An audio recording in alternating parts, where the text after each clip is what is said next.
Hi నమస్తే welcome to red TV నేను మీ ప్రత్యూష. ప్రస్తుతం మనతోని సీనియర్ జర్నలిస్ట్ దాము బాలాజీ గారు మనతో ఉన్నారు. సార్ తో మాట్లాడి మరిన్ని విషయాలు తెలుసుకుందాం. నమస్తే సార్. సార్ ప్రస్తుతం సోషల్ మీడియాలో చాలా ట్రెండ్ అవుతుంది సార్ ఒక న్యూస్ ఏంటంటే ప్రభాస్ ఫ్యాన్స్ ఎవరైతే ఉన్నారో మంచు విష్ణు గారి మీద కేసు పెట్టారని, అసలు ప్రభాస్ ఫ్యాన్స్ చాలా హర్ట్ అయ్యారని వింటున్నాం. అసలు ఏ విషయంలో హర్ట్ అయ్యారు, అసలు ఎందుకు కేసు పెట్టాల్సి వచ్చింది సార్? ఇప్పుడు ఇది ఒక షాకింగ్ న్యూస్ అని చెప్పొచ్చు, వైరల్ అవుతుంది. ఇదేంటంటే ప్రభాస్ ఫ్యాన్స్ మంచు విష్ణు మీద కేసు పెట్టారని, చాలా కోపంగా ఉన్నారని. దీనికి నేపథ్యం ఉంది. ఎందుకంటే ప్రభాస్ అసలు గెస్ట్ రోల్ చేయడం అనేది జరగదు మామూలుగా. ఎందుకంటే ప్రభాస్ లైనప్ ఫిల్మ్స్ చూస్తే మనం ఆయన చాలా స్ట్రాంగ్ లైనప్ ఉంది. ఆల్రెడీ రాజాసాబ్ ఉంది, ఫౌజీ ఉంది, సలార్ 2 ఉంది, స్పిరిట్ ఉంది, తర్వాత అది కల్కి 2 ఉంది. ఇవన్నీ మంచి లైనప్ ఉంది. ఎవ్రీ ఇయర్కి ఒకటి చేస్తున్నారు. చాలా మంది హీరోలు ఇవాళ 2 ఏళ్ళు 3 ఏళ్ళు పడుతుంటే ప్రభాస్ ఎవ్రీ ఇయర్కి ఒకటి లైనప్ పెట్టుకుంటూ వెళ్తున్నాడు. సో ఆయనకి రెండోది అతను ఇండియాలోనే టాప్ 1లో ఉంటున్న హీరో. అతని సినిమా అంటేనే 1000 కోట్ల మార్కెట్ ఉన్న హీరో. అలాంటి ఒక వ్యక్తి ఒక మోహన్ బాబు ఫ్యామిలీలో మంచు విష్ణు సినిమాలో గెస్ట్ రోల్ చేయడం అంటేనే ఎలా ఉంటుందో ఊహించుకోవచ్చు మనం. ఫ్యాన్స్కి ఎలా ఉంటుంది, ఏంట్రా ఇది, మన ప్రభాస్ ఎందుకు చేశాడు ఇది అనేది ఒకటి. రెండవది ఇది ప్రభాస్ వాళ్ళ చిన్నాన్న పెదనాన్న కరెక్ట్గా ఐడియా లేదు. మొత్తానికి కృష్ణరాజు గారు 1976లో భక్త కన్నప్ప పేరుతో, ఇది నిజానికి నేను ఒక స్టోరీ సపరేట్గా చెప్పాను. 1938లో ఫస్ట్ కన్నప్ప మీద సినిమా వచ్చింది. తర్వాత 54లో కన్నడలో ఫస్ట్ వచ్చిందేమో, తమిళ్లో వచ్చింది. తర్వాత కన్నడలో శివరాజ్ కుమార్ వాళ్ళ ఫాదర్ రాజ్ కుమార్ బేడర్ కన్నప్ప పేరుతో ఆయన తీశారు. తర్వాత హిందీలో తీశారు. తర్వాత 1976లో తెలుగులో బాపు డైరెక్షన్లో భక్త కన్నప్పగా కృష్ణరాజు వచ్చింది. అప్పట్లో చాలా పెద్ద హిట్, సెన్సేషనల్ హిట్ అని చెప్పొచ్చు. దాన్ని ప్రభాస్తో చేయించాలనేది కృష్ణరాజు డ్రీమ్ అనమాట. ఇప్పుడు మోడర్న్ టెక్నాలజీ ఇవన్నీ పెట్టుకొని ప్రభాస్తో ఆ సినిమా చేయాలి, తాను చేసింది హిట్ కాబట్టి అది చేయాలా అనేది ఆయన కోరిక. అలాంటిది వీళ్ళు అడిగితే ప్రభాస్ ఇచ్చేశాడు వీళ్ళకి, మోహన్ బాబుకి. ఎందుకంటే కాదనలేక మోహన్ బాబుతో ఉండే పరిచయం వల్ల కావచ్చు, మొహమాటం వల్ల కావచ్చు ఇచ్చేశాడు. సార్ అది కూడా ఓకే, పోతే పోయింది, ప్రభాస్కి ఏం అవసరం లేదు, బోల్డ్ సినిమాలు ఉన్నాయని అనుకున్నారు. కానీ ప్రభాస్ ఒక గెస్ట్ రోల్ దీంట్లో చేయడం, ఏదో మహేష్ బాబు సినిమాలో చేస్తున్నాడంటే ఓకే.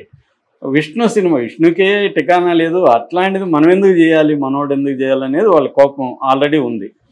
దాని తర్వాత ఏం చేశారు, విష్ణు వీళ్ళు మాట్లాడిన పద్ధతి కానీ ప్రభాస్ గురించి వీళ్ళు చెప్పిన ఇవన్నీ కూడా వాళ్ళకి నచ్చలేదు.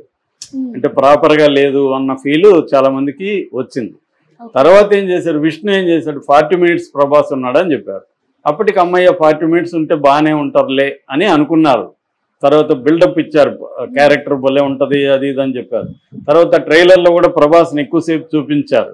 ఇదంతా చూసి ఒక ఎక్స్పెక్టేషన్తో వెళ్ళారు వాళ్ళు. ఏదో ఒక మైండ్లో ఒక సినిమాని వేసుకున్నారు.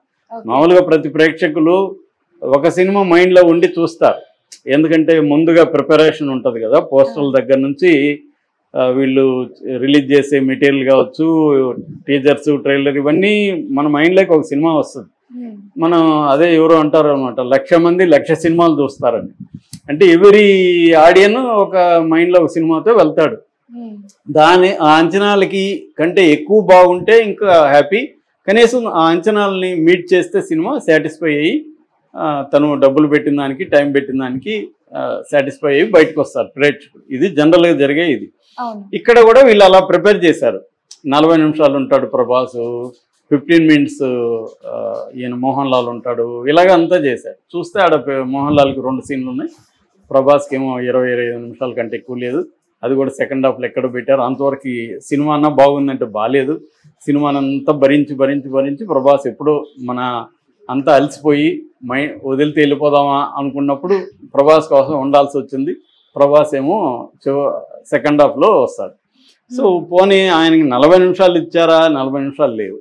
సో దీనివల్ల వాళ్ళు హర్ట్ అయ్యారు. రెండోది, ఇది భక్త కన్నప్ప సినిమా.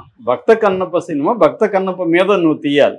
అది వదిలేసి తిన్నడ మీద తీశారు. తిన్నడ హీరో అన్నారు. తిన్నడ వేరు, భక్త కన్నప్ప వేరు. అంటే తిన్నడే భక్త కన్నప్ప మారాడు, కానీ తిన్నడి కథ ఏముంటుంది ఆడ? తిన్నడు అనేవాడు చెంచు ట్రైబు, చెంచు అనే ఒక తెగకు సంబంధించి వాళ్ళు మామూలుగా ఏంటంటే వేటగాళ్ళు అంటారు. వేటగాళ్ళు అంటే చిన్న చిన్న పిట్టలు, కుందేళ్ళు, ఇలాంటి వేటగాళ్ళు. వాళ్ళేమో సింహాలు ఇంకోటి కాదు. సో ఒక చిన్న వేటగాళ్ళు వాళ్ళు. వాళ్ళ దగ్గర నాటు తుపాకులు అంటారు, దాన్ని మందు దట్టించి కొడతా ఉంటారు అనమాట. అలాంటి నాటు తుపాకులు ఉంటాయి వాళ్ళ దగ్గర. సో ఇక్కడేమో మోడర్న్ బాణాలు ఏవో పెట్టేసి దీన్ని తిన్నడి లవ్ స్టోరీ, అది కూడా అంత రొమాన్స్, అంత కాస్ట్యూమ్స్ అవన్నీ చూస్తే అదెవరు అన్నారు, ఇది కన్నప్ప కామప్ప అని పెట్టారు కామెంట్లు. అలాగా అంతా చేయడం ఇదంతా నచ్చలేదు జనాలకి. తర్వాత వాళ్ళ కూతుళ్ళు వాళ్ళ పిల్లల కోసం సీన్లు, ఆ కామెడీ సీన్లు అవేవి వర్కౌట్ అవ్వదు. యాక్షన్ సీక్వెన్స్లు కూడా సరిగ్గా లేదు. ఈవెన్ కెమెరా వర్క్ కూడా బాగాలేదు ఫస్ట్ హాఫ్లో. సో అలాగా ఏది కూడా మినిమం స్టాండర్డ్స్ లేదు. ఇలాంటి సినిమాలో ప్రభాస్ ఎందుకు చేశారు? చాలామంది రివ్యూలు ఎలా రాశారంటే హారిబుల్ అని రాశారు. First half horrible cinema, second half బాగుందని రాశారు. అది నిజమే. చాలామంది ఫస్ట్ హాఫ్లో తర్వాత వెళ్ళిపోదాం అనుకున్న వాళ్ళు కూడా ప్రభాస్ కోసం ఆగామని చెప్తున్నారు. సో ఇటువంటి దీంతో వీళ్ళు హర్ట్ అయ్యారు. అంటే మమ్మల్ని మీరు మోసం చేశారు, మా ప్రభాస్ని వాడుకోవడమే కాకుండా మాకు అబద్ధాలు చెప్పి మమ్మల్ని రాంగ్ గైడెన్స్ ఇచ్చి ప్రిపేర్ చేసి మేము ఒక ఆశగా వెళితే మమ్మల్ని డిసప్పాయింట్ చేస్తారు. ఇది అబద్ధాలు చెప్పడం అవుతుంది, మోసం చేయడం అవుతుంది, చీటింగ్ అని చీటింగ్ కేసు పెట్టారు అన్నమాట విష్ణు మీద. విష్ణు మీద కోపం వచ్చింది వాళ్ళకి. కాకపోతే ఏంటంటే ఇది ప్రభాస్ సినిమా కాబట్టి అంతకంటే మనం అలర్ట్ చేయకూడదని ప్రభాస్ ఫ్యాన్స్ అఫిషియల్గా చేయట్లేదు. ఎందుకంటే వాళ్ళ ఫ్యాన్స్ అసోసియేషన్ అఫిషియల్గా ఏం చేయట్లేదు. కొంతమంది చేస్తున్నారు, ఇలాగ కేసులు పెడుతున్నారు అన్న వార్త అయితే వచ్చింది. నాకు తెలిసి అది కూడా పోతుంది. ఎందుకంటే వాళ్ళ అసోసియేషన్ ప్రెసిడెంట్ వాళ్ళు మాట్లాడతారు కదా, అరే భయ్ ఇది అనవసరం గోల్ చేయకండి, దానివల్ల మన సినిమాకి ఇబ్బంది అవుతుంది, మన హీరో ఉన్నప్పుడు మనం ఓన్ చేసుకోవాలి అని అఫిషియల్ ఫ్యాన్ అసోసియేషన్ ఓన్ చేసుకున్నారు. ఓన్ చేసుకొని ఎక్కడికక్కడ పెద్ద పెద్ద కట్అవుట్లు పెట్టుకుంటున్నారు. రుద్ర గెటప్లో ఫ్యాన్స్ వేషాలు వేసుకుని వీడియోలు తీసుకుంటున్నారు. సో ఓన్ చేసుకున్నారు ఓవరాల్గా. బట్ కొంతమంది ప్రభాస్ ఫ్యాన్స్ హర్ట్ అయినట్టు కనబడుతుంది. నిజానికి ప్రభాస్ కానీ లేకపోతే ఈ సినిమా హిట్ అవ్వడం కొద్దిగా కష్టమే. ఎందుకంటే ఎవరు భరిస్తారు? 1 hour 20 minutes భరించాలి సినిమాని. తర్వాత కదా కొద్దిగా మారింది. 1 hour 20 minutes ఎందుకు భరించాలి? నెక్స్ట్ 40 నిమిషాలు బాగుందని. అందుకని చాలా మంది జోక్ చేస్తున్నారు, మేము ఇంటర్వెల్కి వెళ్తే సరిపోతుంది ఆ సినిమాకని. అంటే ఎందుకు మళ్ళీ మేము ఇంత భరించాలి అన్న ఒక ఇది వచ్చేసింది. వాళ్ళ ఏంటంటే కంటెంట్ అనేది విపరీతంగా ఉంది మనకి. ఓటీటీలో విపరీతమైన కంటెంట్ ఉంది. ఎవ్రీ ఫ్రైడే కంటెంట్ వచ్చేసి పడిపోతుంది. అవే చూడలేకుండా ఉన్నాం. థియేటర్కి పోయి చూడాలంటే ఏదో అంత బలంగా ఉండాలి సినిమా. ఇవాళ థియేటర్కి ఎవరు వెళ్ళట్లేదు, తగ్గిపోయింది బాగా. ఎందుకంటే కాస్ట్ కూడా పెరిగింది. మామూలుగానే అర్బన్ కన్జంప్షన్ అనేది ఇండియాలో తగ్గిపోయింది.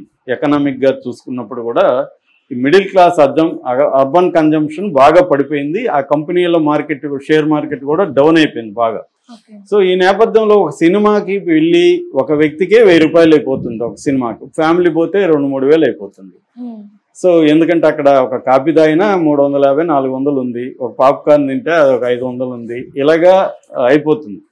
సో అందుకని సినిమా ఒక ప్లెజరు అన్నీ లెక్కలేసుకొని వెళ్తున్నారు సినిమాకి వెళ్ళాలంటే. అలాంటిది ప్లాన్డ్గా వీళ్ళు మమ్మల్ని మోసం చేశారు అనే ఒక హర్ట్ అయితే ప్రభాస్ ఫ్యాన్స్ అయ్యింది మాట వాస్తవమే. కానీ at the same time Prabhas ఫ్యాన్సే దీన్ని ఓన్ చేసుకొని కూడా తీసుకెళ్తున్నారు. కాబట్టి ఓవరాల్గా ప్రభాస్ని దీంట్లో పెట్టడం వల్లే విష్ణుకి పాజిటివ్ టాక్ అనేది రావడం. At the same time Vishnu performance కూడా చాలా బాగుందనేది అందరూ చెప్తున్నారు. ఇంక్లూడింగ్ అతనికి ఇంట్లోనే ఉన్న రైవల్ లేదా ఇంటి శత్రువు అని చెప్పొచ్చు మనోజ్ కూడా అతని పేరు చెప్పకుండా ప్రోటాగనిస్ట్ చాలా బాగా చేశాడు. అదే మెయిన్ లీడ్ అన్నాడు. మెయిన్ లీడ్ ఇట్లా బాగా చేస్తాడని నేను అనుకోలేదు అన్నాడు.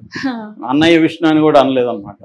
సో కాబట్టి విష్ణుని మనం ఖచ్చితంగా అప్రిసియేట్ చేయాలి. ఒక ప్రొడ్యూసర్గా ఇంత రిస్క్ తీసుకొని 200 కోట్లు పెట్టి ఈ స్థాయిలో చేయడం తప్పులు ఎక్కడ ఎవరైనా చేస్తారు, తెలియదు కదా, కావాలని చేయరు కదా ఎవరైనా తప్పులు. వాళ్ళేదో ఇట్లా చేస్తే బాగుంటుంది అనుకోని అపోకలిప్ట్ అనే సినిమా ఉంది. ఆ సినిమా 2006లో అనుకుంటా మెల్ గిబ్సన్ తీశాడు. ఆ సినిమా ఇలాంటి సినిమాలకి ఇన్స్పిరేషన్ అనమాట. అంటే ట్రైబల్ వారు ఇవన్నీ చాలా బాగా తీశారు దాంట్లో. సో అలాగే మనం కూడా చేద్దాం అనుకున్నారు, అది అంత రాలేదు. బట్ సెకండ్ హాఫ్ నిలబెట్టింది. అట్లాగే ప్రభాస్ కూడా నిలబెట్టాడు. ఈ కాంటెక్స్లో ఇప్పుడైతే కొంతమంది ప్రభాస్ ఫ్యాన్స్ అట్ అయినమాట వాస్తవమే. అట్ ద సేమ్ టైం దానివల్ల పెద్దగా ఈ సినిమాకి నష్టం జరుగుతుందని నేను అనుకోవట్లేదు. Thank you sir.